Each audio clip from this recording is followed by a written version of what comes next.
I grew up around two women with unusually strong intuition, my mother and the person I call my Northeast aunt. I call her that because she lived in Northeast China, a region culturally known for directness and emotional clarity, but also historically connected to Manchu and Mongolian shamanic traditions.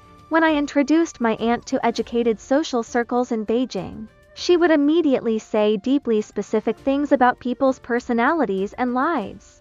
And over, people would react with shock. How did you know that? But she wasn't just intuitive, she was a serious scholar. She had a college degree and spent years studying the I Ching. Her book, The Golden Key, 64 Hexagrams Explained, became a bestseller in China and reportedly sold millions of copies.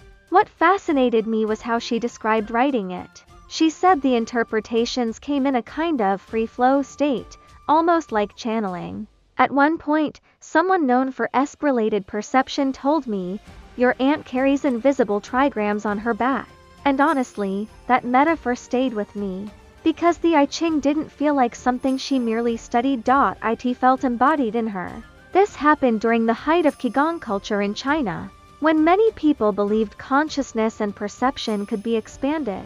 My aunt often talked about Carl Jung, especially his ideas about the unconscious and symbolic thinking.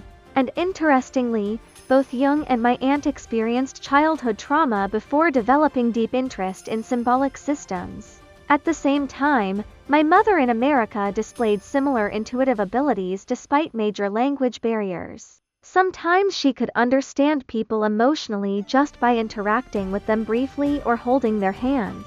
That's when I began asking, what if intuition is not supernatural at all?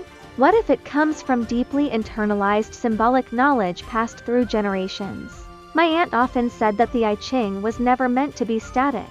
King Wen and the Duke of Zhou created and interpreted it together across generations. And in a strange way, I felt I was continuing that same process while studying with her. For her, the I Ching wasn't superstition.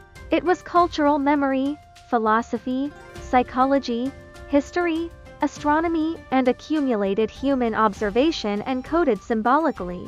And maybe that's why it still feels alive today.